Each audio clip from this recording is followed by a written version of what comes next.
നമസ്കാരം. നമസ്കാരം. നമ്മുടെ സോഷ്യൽ മീഡിയയിലെ ഏറ്റവും വലിയ ചർച്ചാ വിഷയമായിരിക്കുന്ന രേണുവിന്റെ പുതിയ കഥകളാണ് വീണ്ടും വരുന്നത്. ഇത്തവണ വന്നിരിക്കുന്നത് നമ്മുടെ രേണു ഒന്നുമല്ല, കിച്ചുവാണ് ഇപ്പോഴത്തെ ഒരു ചർച്ചാ വിഷയമായിരിക്കുന്നത്. വളരെ ഞെട്ടിക്കുന്ന കുറച്ച് കാര്യങ്ങളാണ് പുറത്തേക്ക് വരുന്ന പല കാര്യങ്ങളും. എന്തായാലും കഴിഞ്ഞ ദിവസങ്ങളിൽ പറഞ്ഞ ഈ നമ്മുടെ കിച്ചുവിന്റെ വളർത്തമ്മ എന്ന് പറഞ്ഞ ഒരാൾ വന്നു. അതുപോലെ തന്നെ സുധി കടം വാങ്ങിയ കാര്യം പറഞ്ഞ കുറെ ആൾക്കാർ വന്നു. അങ്ങനെ നിരവധി കാര്യങ്ങളാണ് കഴിഞ്ഞ ദിവസങ്ങളായിട്ട് സംഭവിച്ചുകൊണ്ടിരിക്കുന്നത്. ഇപ്പോൾ പുറത്തു വരുന്നത് എന്തുകൊണ്ട് പല തവണയായിട്ട് കിച്ചു എന്തുകൊണ്ട് സംസാരിക്കുന്നില്ല എന്നുള്ളൊരു സംസാര വിഷയം ഉണ്ടായിരുന്നു. അപ്പോൾ അതിന്റെ പിന്നിൽ എന്താണെന്ന് പലരും ചോദിച്ചു. എന്താണ് കിച്ചു മിണ്ടാത്തത്, ഇത്രയൊക്കെ രേണു ചെയ്തിട്ട് എന്താ മിണ്ടാത്തത് എന്നുള്ളൊരു ചർച്ചാ വിഷയമൊക്കെ ഉണ്ടായിരുന്നു. എന്തായാലും രേണുവിന്റെ എല്ലാ കാര്യങ്ങളും കണ്ടുപിടിക്കുന്നത് ഇപ്പോൾ സോഷ്യൽ മീഡിയ ആണല്ലോ. രേണുവിന്റെ വിവാഹം അല്ലെങ്കിൽ സുധിയുടെ വിവാഹം, ഇവരുടെ വിവാഹ ജീവിതം എങ്ങനെയായിരുന്നു, ഇവർ എങ്ങനെയാണ് ജീവിച്ചത്, ഇവരെ ഹിസ്റ്ററി മൊത്തം അല്ലെങ്കിൽ ഇവരെ പാസ്റ്റ് മൊത്തം ചികഞ്ഞെടുത്ത് വരുന്നത് യൂട്യൂബേഴ്സ് ആണ്. അങ്ങനെ ഒരു യൂട്യൂബർ കണ്ടുപിടിച്ച പുതിയ ഒരു കണ്ടുപിടുത്തമായിട്ടാണ് ഞങ്ങൾ ഇന്ന് വന്നേക്കുന്നത്. നമ്മുടെ കിച്ചുവിന് എന്ത് പറ്റി, കിച്ചു എന്താണ് സംസാരിക്കാത്തത് എന്നുള്ള പ്രശ്നമുണ്ടോ? ആദ്യമൊക്കെ രേണു റീൽ വീഡിയോകളൊക്കെ ചെയ്യുമായിരുന്നെങ്കിലും അത്രയ്ക്ക് അങ്ങോട്ട് റീച്ച് ഉണ്ടായിട്ടുണ്ടായിരുന്നില്ല അല്ലെ ആ ഒരു തുടക്കകാലത്ത്. പക്ഷേ ദാസേട്ടൻ കോഴിക്കോടുമായുള്ള ഒരു രേണുവിന്റെ റീൽ വീഡിയോ ഒക്കെ വൈറലായതിന് പിന്നാലെയാണ് ആ രേണു എന്നുള്ളൊരു ചർച്ചാ വിഷയം. പിന്നെ രേണുവിലേക്കായി, പിന്നെ അത് സുധിയിലേക്കായി, പിന്നെ മക്കൾ ഋതപ്പനിലേക്കും കിച്ചുവിലേക്കും ഒക്കെ ആയി. അങ്ങനെ ഇതൊക്കെ രേണു ഇങ്ങനെയുള്ള രേണുവിനെ കുറിച്ചുള്ള കുറെ വെളിപ്പെടുത്തൽ വന്നപ്പോൾ എന്താണ് ശരിക്കും കിച്ചു ഈ ഒരു വിഷയത്തിലൊന്നും മിണ്ടാത്തത് എന്നതായിരുന്നു ഏറ്റവും വലിയ ചർച്ചാ വിഷയമായിരുന്നത്. ഇപ്പോ അതിന്റെ ഒരു കാര്യമാണ് വെളിപ്പെടുന്നത്. അത് മറ്റൊന്നുമല്ല, കിച്ചുവിന്റെ പേരിൽ കേസുണ്ട് എന്ന് പറഞ്ഞുകൊണ്ടാണ് ഇപ്പോൾ ഒരു വിഷയം ചർച്ചാ വിഷയമാവുന്നത്. ഇത്രയും പ്രശ്നങ്ങൾ നടന്നിട്ടും കിച്ചു എന്തുകൊണ്ട് പ്രതികരിച്ചില്ല, എന്തുകൊണ്ടാണ് വരാത്തത്?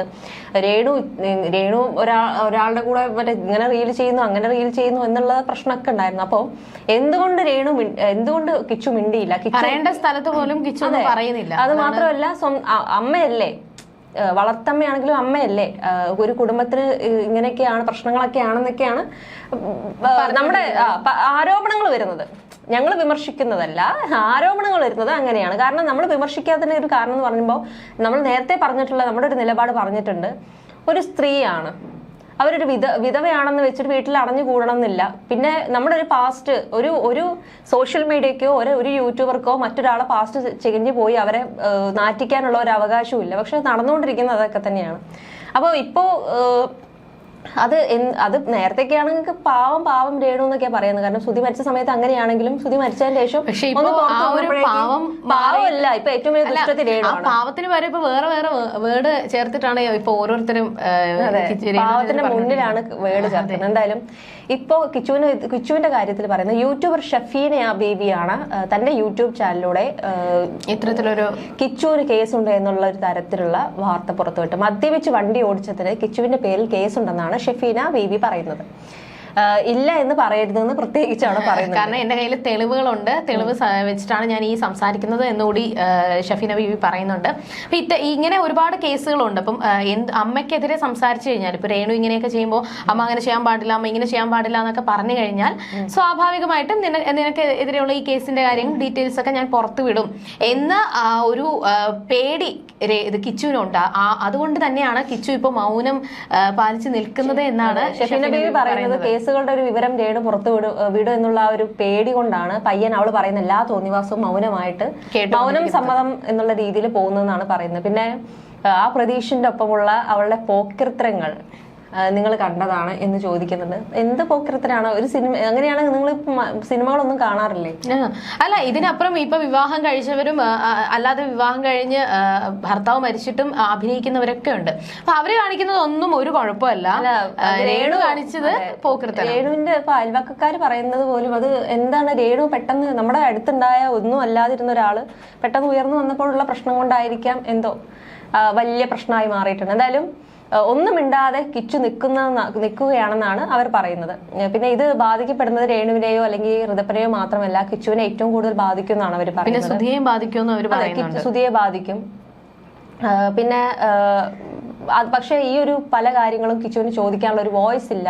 കാരണം അവൻ തന്നെ ഇതുപോലുള്ള പ്രശ്നങ്ങളിൽ പെട്ട് നിൽക്കുന്ന ഒരു പയ്യനായതുകൊണ്ട് തന്നെ ആ ഇതിലേക്ക് എടുക്കാനുള്ള, അതായത് ആ ഒരു പ്രശ്നത്തിലേക്ക് വന്നു കഴിഞ്ഞാൽ അതൊരു വീണ്ടും ഒരു ചർച്ചയായി മാറുമോ, അത് കിച്ചു ഒരു ചർച്ചയായിട്ട് അല്ലെങ്കിൽ കിച്ചുവിനെതിരെ വരും എന്നുള്ള രീതിയിലാണ് കിച്ചു നിൽക്കുന്നത്. കിച്ചു ഭയപ്പെടുകയാണെന്നാണ് പറയുന്നത്.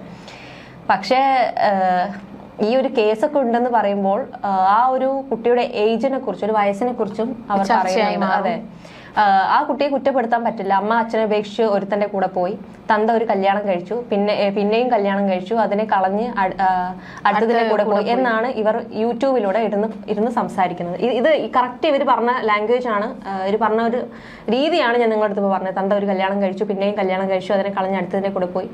എന്തോ ഒരു മാന്യമില്ലാതെ ആണ് സംസാരിക്കുന്നത് അല്ലേ? അതെ, വളരെ മാന്യത ഇല്ലാതെയാണ് സംസാരിക്കുന്നത്. അത് അങ്ങനെയൊക്കെ ഇതിപ്പോ എന്തായാലും ഈ വീഡിയോ വൈറലായി, എന്തായാലും വീഡിയോ വൈറലായി. കിച്ചുവിനെതിരെ കേസുണ്ടെന്ന് പറഞ്ഞ് അതന്നെ വീഡിയോ വൈറലായി. പക്ഷെ ഇത് വളരെ ഒരു മരിച്ചുപോയ ഒരാളാണ്. അദ്ദേഹത്തെ കുറിച്ച് പറയുന്ന സമയത്ത് ഒരുപാട് യൂട്യൂബേഴ്സ് പല കാര്യങ്ങൾ പറയുന്നുണ്ടെങ്കിലും ഒരു കലാകാരനാണ്. അദ്ദേഹം മരിച്ചുപോയി. അദ്ദേഹത്തിനെതിരെ ഇങ്ങനെ വായ തോന്നിയതൊക്കെ പറയുകയാണ്. ഓക്കെ, പക്ഷെ എത്ര മോശമായിട്ടുള്ള ഒരു മയത്തിൽ സംസാരിക്കുക എന്നുള്ളതൊക്കെ ഇപ്പൊ ഇതിനു മുന്നേ റീച്ചാണ് ഇപ്പൊ വളരെ ഇമ്പോർട്ടന്റ്. അല്ല, സുധിയെ കുറിച്ച് പലരും പറയുമ്പോഴും ഇത്ര മോശമായിട്ടുള്ള രീതിയിലൊന്നും പറഞ്ഞിട്ടില്ല. എന്തായാലും അവര് പറഞ്ഞത് എന്താ പറയാ, തന്ത ഒരു കല്യാണം കഴിച്ചു, പിന്നെയും കല്യാണം കഴിച്ചു, അതിനെ കളഞ്ഞ് അടുത്തതിന്റെ കൂടെ പോയി. അപ്പൊ എങ്ങനെ ആ കുട്ടി പുറത്തിറങ്ങി 10 പേരുടെ കൂടെ കൂടുക എന്നാണ് ചോദിക്കുക. അത് മാത്രമല്ല അവർ പറയുന്നത് അവന്റെ കൂട്ടുകെട്ട് വൾഗാരിറ്റി ഉള്ളവരുമായിട്ടായിരിക്കും. അതായത് കുട്ടി ഇങ്ങനെ ആയതുകൊണ്ട് ഇനി വൾഗാരിറ്റി ഉള്ള ആൾക്കാരുമായിട്ടായിരിക്കും, അങ്ങനെ ഒരു കൂട്ടര് ഉണ്ട്, അതുകൊണ്ട് അവരെ കൂടെയായിരിക്കും. അങ്ങനെ ഞാൻ കേട്ടിട്ട് ഞെട്ടിപ്പോയെന്നാണ് അവര് പറയുന്നത്. 10-21 വയസ്സുള്ള ഒരു ചെറുക്കനെ കുറിച്ചിട്ടാണ് പറയുന്നത്. മാത്രമല്ല അവര് കള്ള് കുടിക്കുക മാത്രമല്ല, കുടിച്ചിട്ട് വണ്ടി ഓടിച്ച് പോലീസ് പിടിച്ചു. ഈ തങ്കച്ചനാണ് പോലീസ് പോയിട്ട് ഇറക്കിയത്. ഇനിയിപ്പോ തങ്കച്ചനും ഇതിലേക്ക് പെട്ടു. ഇനി തങ്കച്ചൻ വേണം ഇതിനൊരു എക്സ്പ്ലനേഷൻ കൊടുക്കാൻ വേണ്ടിയിട്ട് ലൈവിൽ വരാൻ വേണ്ടിയിട്ട്. അടുത്ത തങ്കച്ചൻ വരുമായിരിക്കും. അപ്പൊ അടുത്ത ഞങ്ങൾ തങ്കച്ചൻ വരുന്ന സമയത്ത് എന്തായാലും വരാട്ടോ. അപ്പോ ഈ കൊല്ലം സുധീനെ ഭയങ്കര രീതിയിലാണ് ഈ ഒരു വീഡിയോ തന്നെ വിമർശിക്കുന്നത് കേട്ടോ. അത് മാത്രമല്ല ഓരോ സമയത്തും ഓരോരോ പ്രശ്നങ്ങൾ, അതും അവരുടെ കയ്യിൽ തെളിവുണ്ടെന്നാണ് പറയുന്നത്. പിന്നെ എന്തുകൊണ്ട് തെളിവ് കാണിക്കുന്നില്ല? ഈ തെളിവുണ്ട് എന്ന് എല്ലാവരും പക്ഷെ കാണിക്കില്ല. തെളിവുണ്ടെന്നുണ്ടെങ്കിൽ ഇതാണ് തെളിവെന്നും പറഞ്ഞ് ആ വീഡിയോ പുറത്തുവിടണം. അങ്ങനെയാണെങ്കിൽ ശരി, വിശ്വസിക്കുക. ഇത് തെളിവുണ്ടെന്ന് മാത്രം പറഞ്ഞാൽ പോരാ. ഇത് ഭയങ്കരമായിട്ട് ഒരു മോശമായിട്ടുള്ള രീതിയിൽ എല്ലാവരും പറയുന്നുണ്ട്. എല്ലാവരും രേണുവിനെയും കിച്ചനും ഒക്കെ വിമർശിക്കുന്നുണ്ട്. പിന്നെ ഞാനും ഒന്ന് വിമർശിച്ചാൽ എന്താ, എനിക്കും വൈറലാവാൻ. എവിടുന്ന കിട്ടിയത് കേസുള്ള കാര്യമൊക്കെ എന്ന് ഞാൻ ആലോചിക്കുന്നത്. അല്ലെ, നിങ്ങൾക്ക് ഇതിന് മാത്രം സമയമുണ്ടോ? നിങ്ങൾ കേസ് അന്വേഷിക്കാൻ അല്ലെങ്കിൽ ഈ ഒരു ഇവരെ പാസ്റ്റിനെ തെരഞ്ഞു പോകാൻ വേണ്ടി ഇത്രത്തോളം സമയമുണ്ടോ എന്നുകൂടി ചിന്തിക്കേണ്ട ഒരു ആവശ്യകതയിലേക്കാണ് പോകുന്നത്. കാരണം ഞങ്ങൾക്ക് പോലും അത്രയും സമയം കിട്ടുന്നില്ല. എന്നാൽ ഞങ്ങൾക്കും കുറച്ച് റീച്ച് ഉണ്ടാക്കായിരുന്നു. എന്തായാലും കിച്ചുവിനെ സുധിയെ കുറിച്ച് വളരെ മോശമായിട്ടാണ് സംസാരിക്കുന്നത്. കിച്ചുവിനെ കുട്ടിക്കാലത്ത് നോക്കി വളർത്തിയത് താനാണെന്ന് അവകാശപ്പെട്ട് ഇന്ദു എന്നൊരു സ്ത്രീ രംഗത്തെത്തിയിട്ടുണ്ടായിരുന്നു.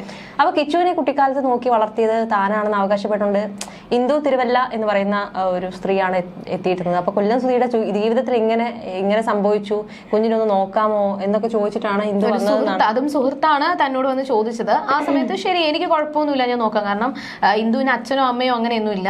അപ്പൊ പിന്നെ കുഞ്ഞിനെ ഞാൻ വളർത്താം എന്ന് തന്നെ ഇന്ദു തീരുമാനിച്ചു. കുഞ്ഞിനെ വളർത്തി. കിച്ചുവിന്റെ എല്ലാ കാര്യങ്ങളും നോക്കുന്നുണ്ട്. കിച്ചുവിനെ ചെറുതിലെ നോക്കി വളർത്തിയതൊക്കെ ഇന്ദു ആണ് എന്ന് പറയുന്നുണ്ട്. മാത്രമല്ല ഇത്രയും പ്രശ്നങ്ങൾ നടക്കുമ്പോഴും കഴിഞ്ഞ ദിവസം കിച്ചുവിനെ വിളിച്ചിട്ട് മോനെ ഞാനുണ്ടല്ലോ, നിനക്ക് അമ്മയായിട്ട് ഞാനുണ്ടല്ലോ, നിനക്ക് എന്തെങ്കിലും ഉണ്ടെങ്കിൽ എന്നെ വിളിച്ചൂടെ എന്നൊക്കെ പറഞ്ഞിട്ട് ഇന്ദു സംസാരിച്ചു എന്നും പറയുന്നുണ്ട്. മാത്രമല്ല ശാലിനിയെ കുറിച്ചും ഇന്ദു സംസാരിച്ചു. ശാലിനിയെ കുറിച്ചുള്ള ചില വെളിപ്പെടുത്തലുകൾ ഇന്ദു നടത്തിയിട്ടുണ്ട്. ശാലിനി സുധി പറഞ്ഞിട്ട് ശാലിനിയെ കാണാൻ പോയതും പിന്നെ അതിനുശേഷം സുധി തന്നോട് വന്നിട്ട് പറഞ്ഞു ഒന്ന് കാലിൽ വീണ് ഒന്ന് ശാലിനിയെ പോയി ഒന്ന് കാണാമോ, കാല് പിടിച്ച് എന്നോട് ശാലിനിയെ ഒന്ന് പോയി കാണാമോ എന്നൊക്കെ എന്നോട് ചോദിച്ചു. അങ്ങനെ ശരി ഞാൻ പോവാമെന്ന് പറഞ്ഞതും നല്ലൊരു മഴയത്ത് ഞാൻ ഓട്ടോ വിളിച്ച് ശാലിനിയെ കാണാൻ പോയി.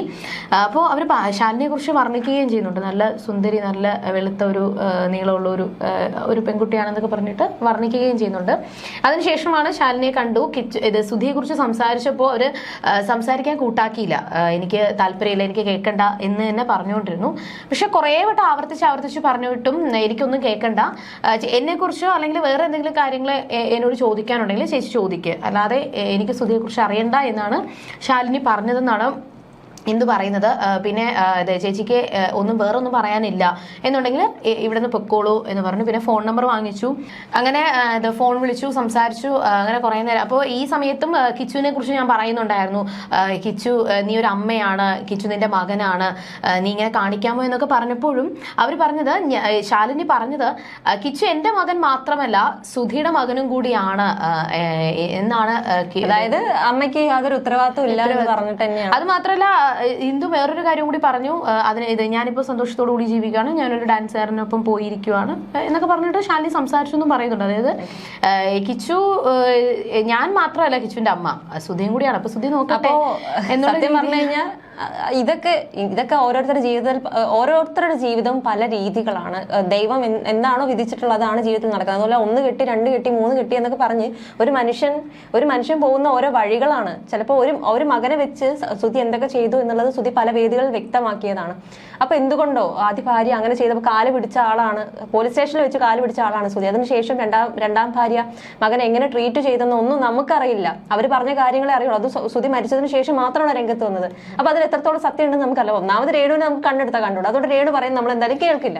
അപ്പൊ അതിൽ എത്രത്തോളം സത്യം ഉണ്ടെന്ന് അത് അവർക്ക് തന്നെ നന്നായിട്ട് അറിയാം. ഞാൻ എന്ത് പറഞ്ഞാലും വിശ്വസിക്കും പ്രേക്ഷകർ. കാരണം രേണുവിന് ഇഷ്ടമല്ലല്ലോ. രേണു വളരുന്നത് ഒന്നാമത് ആർക്കും ഇഷ്ടമല്ല. അപ്പോൾ ആര് പറഞ്ഞാലും രേണുവിനെതിരെയോ അല്ലെങ്കിൽ സുധിയുടെ കുടുംബത്തിനെതിരെ ഇപ്പോൾ ആര് സംസാരിച്ചാലും അത് അവർ വിശ്വസിക്കും. അതനുസരിച്ച് ഓരോരുത്തർ ഓരോ ദിവസം എണ്ണം കൂടുന്നുമുണ്ട്. അതുപോലെ തന്നെയാണ് പുതിയ ആളും വന്നിട്ട് കിച്ചുവിനെതിരെ ഇങ്ങനൊരു ഇത് നടത്തിയത്. അതൊരു ചെറിയ കുട്ടിയാണ്, കുട്ടി വളർന്നോട്ടെ, അവനൊരു ഭാവിയുണ്ട്. എന്നിട്ട് അതുപോലും തുലയ്ക്കാൻ വേണ്ടിയിട്ട് സോഷ്യൽ മീഡിയയിൽ വന്ന് കിച്ചുവിനെതിരെ സംസാരിക്കുന്ന ഇങ്ങനെയുള്ള ചില പ്രവൃത്തികൾ കാണുമ്പോൾ നിങ്ങളുടെ വീട്ടിലും നിങ്ങൾക്കും ഒരു കുടുംബമില്ലേ, നിങ്ങൾക്കും ഒരു മകനില്ലേ, നിങ്ങൾക്കും വീട്ടിൽ അനിയനില്ലേ എന്നൊക്കെ ചോദിക്കേണ്ട ഒരു അവസ്ഥയിലേക്കാണ് കാര്യങ്ങളുടെ പോക്ക്. എന്തായാലും ഒരു അടുത്ത വീഡിയോ ആയിട്ട് നമുക്ക് വീണ്ടും കാണാം. നന്ദി. You're watching me on metromatney.com. metromatney.com. Subscribe for more videos. Subscribe for more videos. Subscribe here for more videos. Subscribe now. Thank you.